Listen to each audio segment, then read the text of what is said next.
Friends, welcome to D3 channel. இன்றைக்கி கோதுமை மாவில் ஒரு சூப்பரான சில்லி பரோட்டா எப்படி பண்ணலான்னு பார்க்கலாம். அதுக்காக நம்ம ஃபஸ்ட்டு என்ன பண்ணோன்னா, கோதுமை மாவு எடுத்து சப்பாத்தி மாவுக்கு பிசையும் பார்த்திங்களா, அதே மாதிரி சப்பாத்தி மாவு பதத்துக்கு நல்லா பிசைஞ்சு எடுத்துக்கிறேங்க. பிசைஞ்சு எடுத்துகிட்டு என்ன பண்ணியிருக்கேன்னா, அதை எவ்வளோ மெல்லிஸாக நம்மளால் உருட்ட முடியுமோ அவ்வளோ மெல்லிஸாக வந்து உருட்டி வச்சுருக்கேங்க. உருட்டினதுக்கப்புறம் என்ன பண்ணணும்னா, அதை வந்து ரோல் பண்ணணுங்க. ஸோ ரோல் பண்ணுறதுக்கு முன்னாடி நம்ம என்ன பண்ணுறோன்னா, அது மேலே வந்து மாவு கொஞ்சம் வந்து ஸ்ப்ரெட் அவுட் பண்ணிக்கிறோங்க.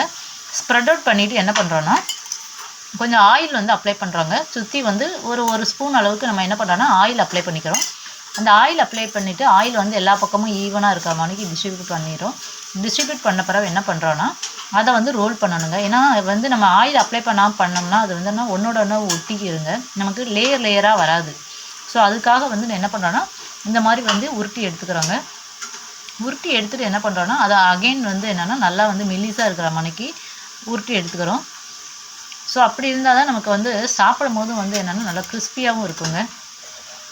அதுக்கப்புறம் நெக்ஸ்ட்டு வந்து என்ன பண்ணுறோன்னா, நைஃப் யூஸ் பண்ணி இதை வந்து சின்ன சின்ன ஸ்மால் பீசஸாக வந்து என்ன செய்கிறோன்னா கட் பண்ணிக்கிறோங்க.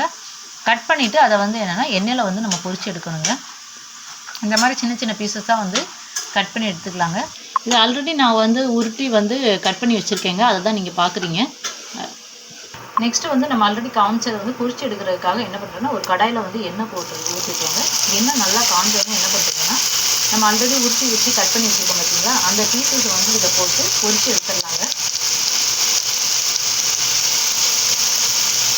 இது ஒரு சைடு வெந்த பிறகு என்ன செய்யணும்னா, அதை திருப்பி விடுங்க. ஸோ நல்லா வந்து ப்ரௌனிஷ் கலரில் சேஞ்ச் ஆன பிறகு நம்ம இதை வந்து என்ன செஞ்சிடலாங்க, எடுத்துடலாம். நான் அந்த ஸ்டேஜ் வந்தோன்னே காமிக்கிறேங்க. இந்த மாதிரி ஸ்டேஜில் வந்து நம்ம எடுத்துக்கலாங்க. ஸோ இந்த மாதிரி வந்து கலர் சேஞ்ச் ஆனோடனே அதை வந்து என்ன செஞ்சிடலாங்க, எடுத்து வச்சுக்கலாங்க. இந்த மாதிரி எல்லாத்தையும் வந்து நம்ம பொரிச்சு எடுத்தாச்சுங்க. நான் பொரிச்சு எடுத்தது தான் நம்ம பார்க்குறீங்க. நெக்ஸ்ட்டு வந்து என்ன பண்ணுறோன்னா, அதை வந்து என்ன செய்கிறாங்கன்னா, நல்லா ஆறின பிறகு கையில் வந்து நல்லா ரெண்டாக வந்து என்ன செய்கிறீங்கன்னா உடச்சி விடுங்க. இந்த மாதிரி உடச்சி விட்டு வச்சுக்கோங்க. இது வந்து என்னென்னா ஆறின பிறகு வந்து நல்லா நமக்கு கிறிஸ்பியாக இருக்குங்க. நம்ம நல்லா வந்து இல்லைங்க ஒன் பை ஒன்னாக அப்படியே வந்து ரோல் பண்ணும்போது ரோல் பண்ணனால தான் இந்த மாதிரி நமக்கு வந்து 1 பை 1 லேயர் வந்து கிடச்சிருக்குங்க. பார்த்தாலே தெரியும் 1 2 3 4 அந்த மாதிரி லேயராக கிடைக்கும். ஸோ சாப்பிடும்போது நமக்கு சூப்பராக இருக்குங்க. நெக்ஸ்ட்டு வந்து இதை வந்து தாளிக்கலாங்க. தாளிக்கிறதுக்காக நான் என்ன பண்ணுறேன்னா, கடாயில் எண்ணெய் எடுத்துருக்கேங்க. எண்ணெய் காஞ்சோடனே வந்து சோம்பு போடலாங்க. நெக்ஸ்ட்டு சோம்பு பொரிஞ்சோடனே கருவேப்பிலை போடலாங்க. கருவேப்பிலை வெடிக்கட்டுங்க. கருவேப்பிலை வந்து நல்லா வெடிச்சோனையும் நெக்ஸ்ட்டு வந்து என்னென்னா, பச்சை மிளகா வந்து ஒரு 3 பச்சை மிளகா அளவுக்கு கட் பண்ணி வச்சுருக்கேங்க. அந்த கட் பண்ண பச்சை மிளகாவை போட்டுடலாங்க. நெக்ஸ்ட்டு வந்து என்ன பண்ணுறேன்னா, இப்போ ஆனியன் வந்து என்ன செஞ்சுருக்கேன்னா, இதில் வந்து ஆனியன் வந்து நிறைய யூஸ் பண்ணுறாங்க. நான் வந்து ஒரு 4 ஆனியன் வந்து கட் பண்ணி வச்சுருக்கேங்க. இந்த மாதிரி நீளமாக கட் பண்ணிக்கோங்க. ஸோ இது வந்து கட் பண்ணதை நம்ம இதில் போட்டுடலாங்க. ஆனியன் வந்து நல்லா கலர் சேஞ்ச் ஆகட்டுங்க. ஆனியன் நல்லா வதங்கட்டுங்க. ஆனியன் வந்து நல்லா சேஞ்ச் ஆகிடுச்சுங்க. நெக்ஸ்ட்டு வந்து என்ன செய்கிறோன்னா, இதில் ஒரு 3 தக்காளி வந்து நல்லா ஸ்லைஸாக கட் பண்ணி வச்சுருக்கோங்க. அதை வந்து நம்ம போட்டுடலாம். ஸோ இதோட வந்து இந்த சில்லி பரோட்டாக்கு தேவையான உப்பு வந்து இந்த ஸ்டேஜில் நம்ம போட்டுடலாங்க. ஸோ நம்ம வந்து உப்பு போட்டுடலாங்க. உப்பு போட்டு தக்காளி நல்லா வதங்கட்டுங்க.